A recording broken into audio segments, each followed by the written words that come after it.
você, leitor e leitora do Portal da Holanda. Eu sou Humberto Amorim e estou de volta para dar continuidade a este ciclo de entrevistas com os candidatos ao Senado Federal pelo estado do Amazonas.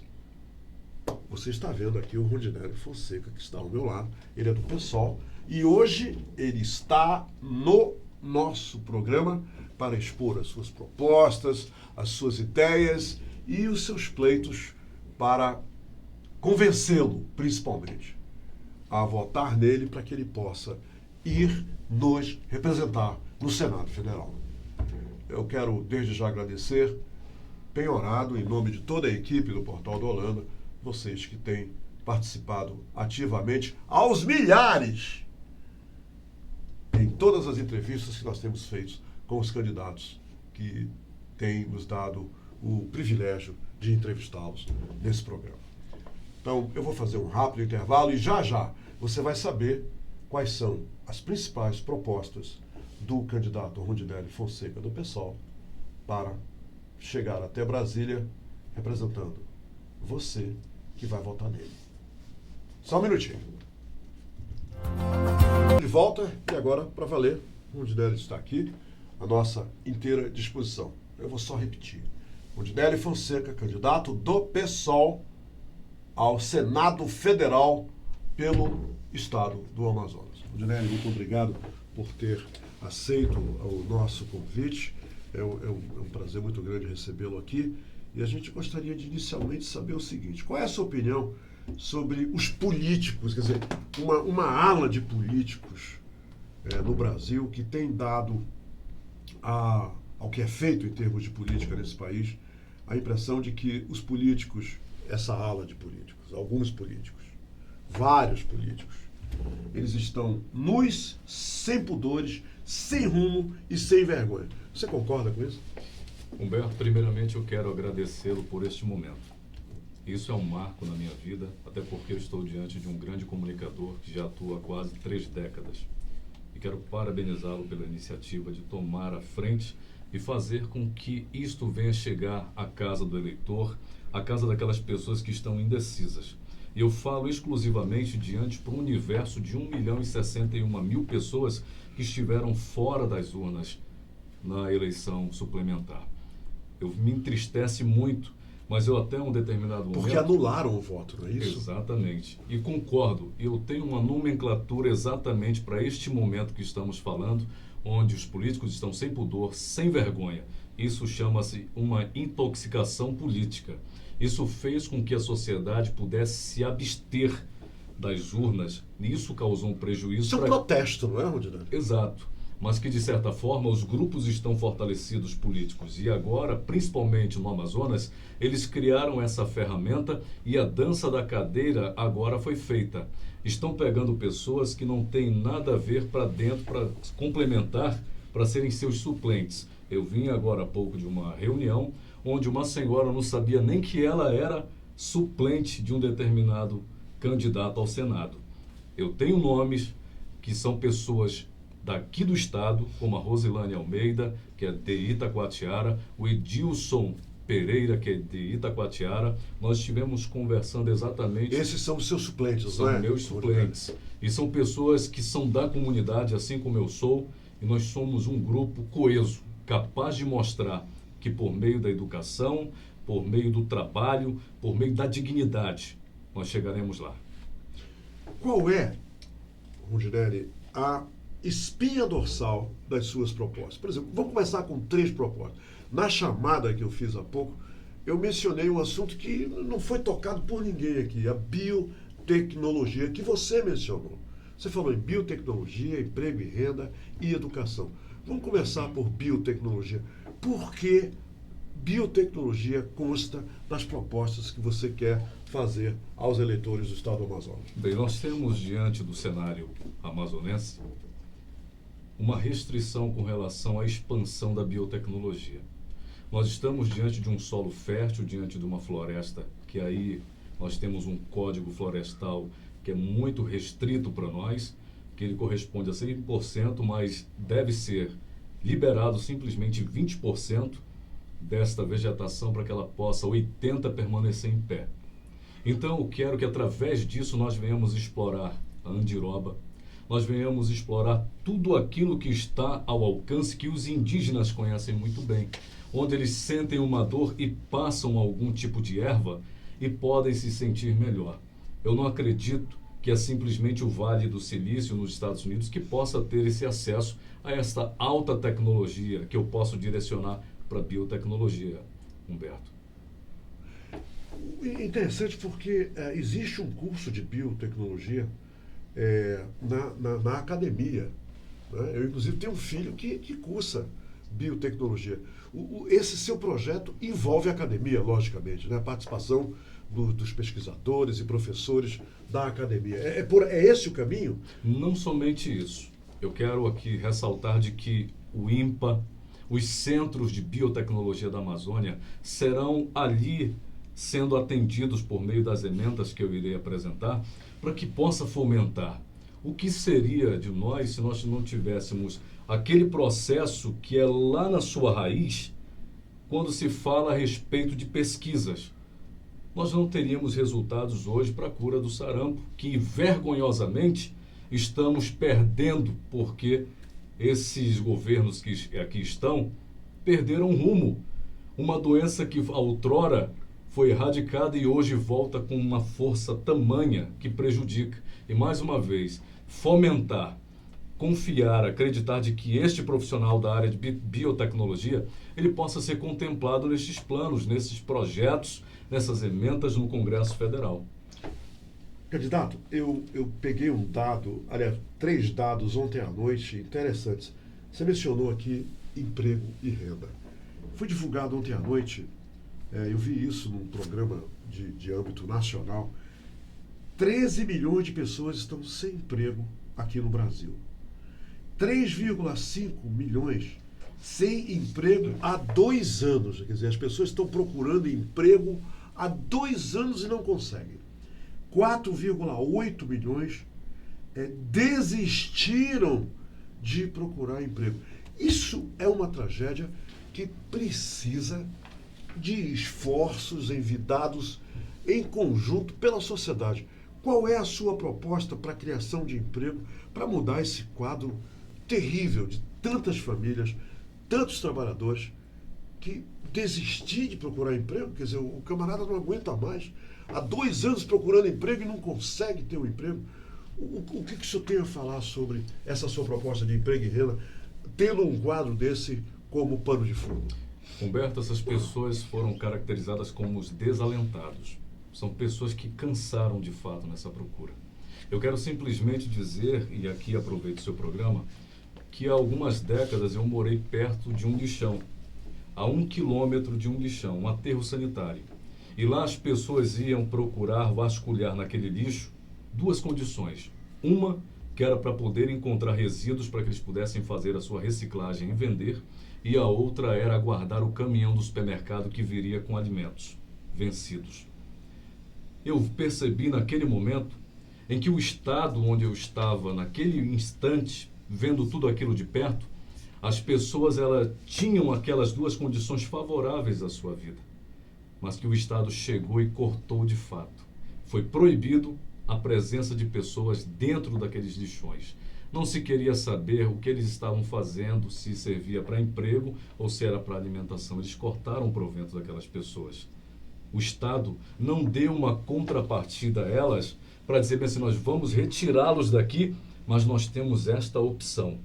Eu quero fazer com que este projeto que eu vou implementar em parceria com o Berg da UGT, que é o meu candidato ao governo do Estado, para que nós venhamos lá na agricultura familiar, fazer com que o escoamento venha acontecer de fato. Nós tivemos há menos de uma semana na comunidade Novo Céu, perto de Altazes. E lá nós encontramos uma tribo indígena isolada, com 2.500 pessoas. Suas atividades afins aqui perto de Altazes? Bem perto. A tribo da etnia Mura. E eles estão ali com 2.500 pessoas. Façam o seu dia lá e eles ficam isolados. A única alternativa que possuem é por meio de embarcações. Eles pediram simplesmente para que algum candidato pudesse fazer a construção abrir uma vicinal para que pudesse chegar O escoamento. É um massacre. Eu vejo isso como um total desrespeito do Estado e esses que aí passaram mais de 8 anos no poder. Sequer visitaram essas comunidades. E eu lamento plenamente que isso recaia sobre nós e aí agradeço, porque há o meu interesse de pegar e ajudar essas pessoas para a questão da agricultura familiar, para que haja o escoamento necessário, para que essas pessoas venham, Humberto. Como eu estive em Itacoatiara, você imagina que o deslocamento de Manaus para Itacoatiara, a sua vida corre risco, como aconteceu há um mês, que um determinado vereador perdeu a sua família num acidente gravíssimo. E essas pessoas que têm os seus produtos e não conseguem fazer esse escoamento. É lamentável. Eu estive em Silves, onde eu fui comprar 1 quilo de batata, R$8. Imagina agora até chegar uma lata de leite naquela localidade. Portanto, eu estou disposto de fato, e não são palavras, aqui não é uma retórica. Aqui é para que você possa compreender que eu estive, embora com recursos escassos, mas eu estive naqueles municípios. Eu estive perto de pessoas que pediram, Rondinelli, por favor, nos ajude. E eu encontro diante dessa plataforma do PSOL uma verdadeira oportunidade para esse povo fazer um balanço desses que aí estão há mais de 8 anos, outro que já deixou a sua função de deputado federal e posicionaram ele para que pudesse vir para Senado, porque para governo já tem um outro cacique no comando. Então veja que essa intoxicação política acabou afetando, engendrando todos da sociedade amazonense. O índice de desemprego em Manaus é muito grande e nós não queremos que venha depender simplesmente do polo industrial de Manaus. O interior, Rondinelli, na sua opinião, você que viaja nesse tempo de política, está abandonado? Mas você não vai responder agora. Vamos fazer um rápido intervalo e voltamos. Já, já. Só um pouquinho, tá? Ele vai já responder, ele vai nos dar a sua opinião sobre a condição em que se encontra o interior do estado do Amazonas. Minutinho só. Estou de volta para continuar entrevistando o candidato Rondinelli Fonseca, do PSOL, ao Senado Federal pelo estado do Amazonas. Interior do Amazonas. A pergunta que ficou no ar. E, na sua opinião, continua em estado de abandono? Sim. Eu quero falar exatamente para essas pessoas pela qual passei nos municípios onde estive. Estive em Altazes conversando com o pessoal da área da agricultura. 6.000 agricultores sofrem naquela localidade. Mais uma vez, quando fala a respeito desse escoamento da sua produção, é necessário com que o Estado e até mesmo os legisladores, eles possam oferecer um escoamento decente. Porque essas pessoas não conseguem, Humberto, não conseguem fazer esse escoamento. Eles preferem estar ali do que encarar mais de 1h30 até chegar em Manaus para vender uma caixa de batata ou 1 quilo de queijo num preço acima. E quando eles chegam aqui, as grandes empresas instaladas que fazem as suas compras em outro território fazem com que esse barateamento alcance uma margem menor. E as pessoas jamais vão fazer isso devido à crise que estamos. Elas vão comprar um queijo que vem de Altazes a R$22, ou eles vão comprar esse queijo que chega aqui em Manaus industrializado, comprado de fora, a R$15,90. Então, isso é uma discrepância e nós queremos fazer essa correção exatamente, mais uma vez, por meio de um governo sério que vai investir lá na economia do interior. Vai fazer com que aquela pessoa que sonha ter sua empresa, mesmo com 2 ou 3 pessoas, ela possa ter a oportunidade por meio do fomento para que as pessoas possam ter, de fato, a chegada da infraestrutura, saneamento básico por meio do governo do Berg e da UGT. Cresce no Brasil inteiro o número de nem, aqueles que nem trabalham e nem estudam. Na área de educação, o que pode ser feito no estado do Amazonas, tendo em vista, tem que se considerar o seguinte: o número de estudantes que saem, que abandonam os estudos, também é considerável, e o tráfego está aí absorvendo todos esses jovens. A prova está que eu anuncio todos os dias aqui no programa Hora H a morte de jovens envolvidos de alguma forma com nessa guerra do tráfico. Qual é a sua proposta central para a educação, voltada principalmente para os jovens? Porque o programa de jovens aprendizes, esse programa está sendo pouco a pouco terminado pelo número que tem diminuído de jovens aprendizes nas empresas. O que você tem para falar sobre isso? Humberto, eu vou passar uma informação para você, que acredito que você a tenha, é de que em 2020 o Fundeb, essa forma pela qual foi estabelecida pelo governo federal, ele vai ser extinto. Vem uma nova formação. Você pode visitar lá o site da educação que você vai ver Fundeb com um tempo de existência até 2020. O que me preocupa, porque não se há nenhum outro modelo. Eu quero aqui fazer com que as pessoas compreendam que a educação no Estado, eu falo num todo, não somente na capital, que esses sets construídos aqui, esses 27, nós queremos ampliá-lo por meio da verba do governo federal. E isso é possível, porque eu moro na periferia. E você tocou num dado muito importante a respeito da entrada dessas crianças, adolescentes no mundo do crime. Eu preciso compreender de que o Estado venha também dar uma alternativa para esses jovens. Eles estão ali, obsoletos, tranquilos, mas de repente quando chega-se alguém, olha, tem uma atividade para ti. Dinheiro fácil para ti. Toma R$100. O Estado não está dando esta oportunidade para esse jovem. É muito fácil se observar e ver aquele com 16 anos com uma pistola na mão, um 38. É muito fácil.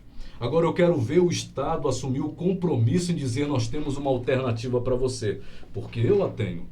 Eu compreendo que dentro da comunidade pela qual eu moro, na Zona Norte, jovens lá estejam dispostos a ter vôlei, a ter futsal, a ter MMA, que é uma das condições... Nada disso existe na periferia hoje, né, Rodrigo? Nada existe. Nada disso. Mas eu acredito que dá para fazer.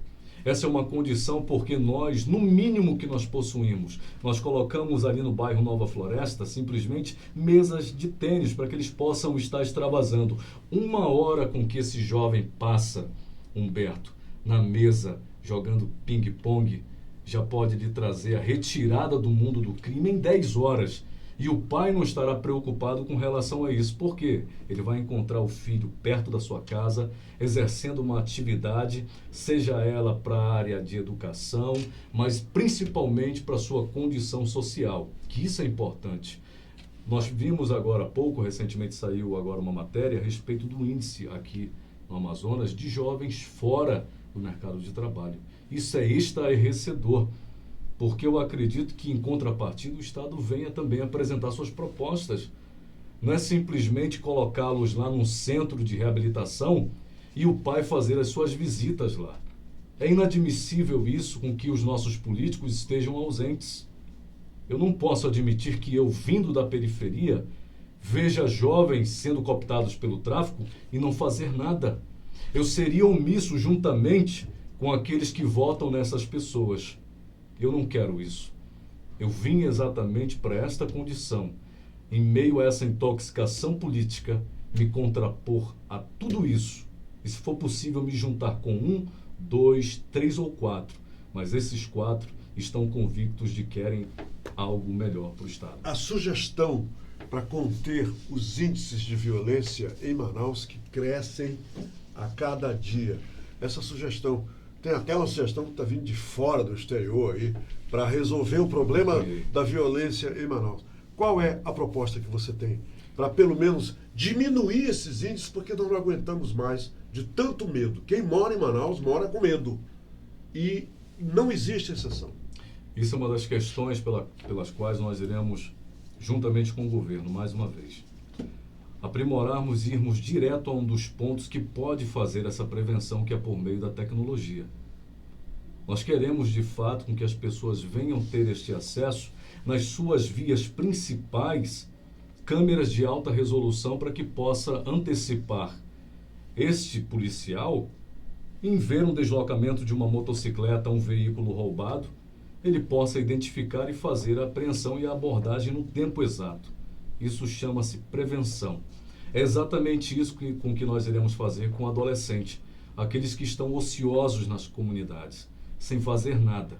Sentam, você vai em uma comunidade, por exemplo, na Zona Norte, você vai lá no final de tarde, nós vamos encontrar... São muitos, amigo. Muitos. Eu falo isso porque eu moro e conheço. E muitos estão lá. Os pais vão trabalhar... Sem ter o que fazer. Sem ter o que fazer. E, de repente, tem um amigo que do lado... Expostos ao mal, a tudo. Estão lá do lado, usando maconha, e, de repente, um senta do lado, ele está sem fazer nada, a mente está ociosa, e ele oferece, e ali começa o contato. Juliano, chegamos ao fim da nossa entrevista, mas você tem 2 minutos agora para dizer aos eleitores por quê, qual é a sua maior razão para pleitear, se tornar, através do voto direto da população, dos eleitores, senador da República pelo Estado do Amazonas. Pois bem, aqui estou eu diante desse cenário pela qual detalhei. Encontramos dificuldades nos mais diversos pontos da nossa sociedade amazonense. Eu quero contar com você que está indeciso em casa. E você que ainda não tem um candidato a Senado. Eu estou me colocando à disposição. Meu número é 508. Você me ver como a juventude, mas simplesmente não é pela questão da aparência, mas sim pela sua capacidade intelectual de oferecer para este Estado condições inteligentes, capazes de fazer com que o seu filho ele venha ter um futuro promissor. O seu neto venha ter um futuro promissor. Não olhe simplesmente agora para o presente, até porque você pode ter sido cooptado por alguém que está aí há muito tempo no poder. E aí você está colocando em xeque o futuro do seu filho e o futuro dos seus netos, da sua família.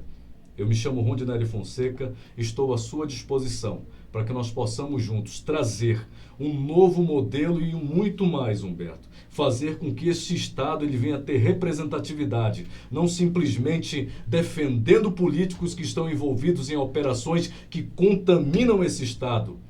Eu quero, de fato, colocar à disposição para você, meu irmão amazonense, gente da terra, caboclo como eu, que pode acreditar que chegou alguém para ajudar o povo desse Estado. Eu agradeço, Humberto. Obrigado. Boa sorte. Muito obrigado. Boa sorte. Bem, é aquilo que vocês já sabem, né?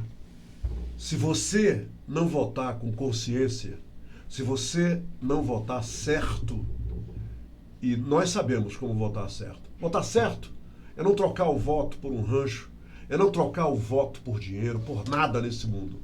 Votar certo é ver, estudar, ler as propostas de cada um para tomar uma decisão consciente. Sabe por quê?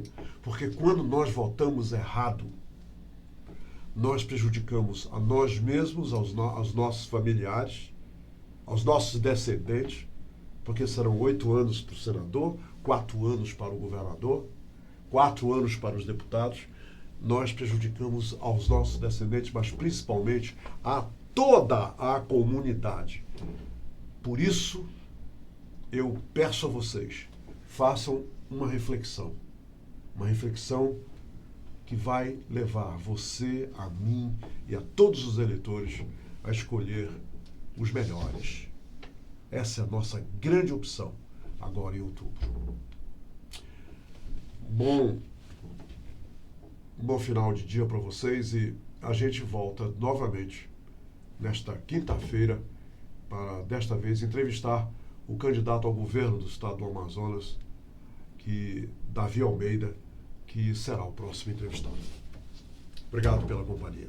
Até lá.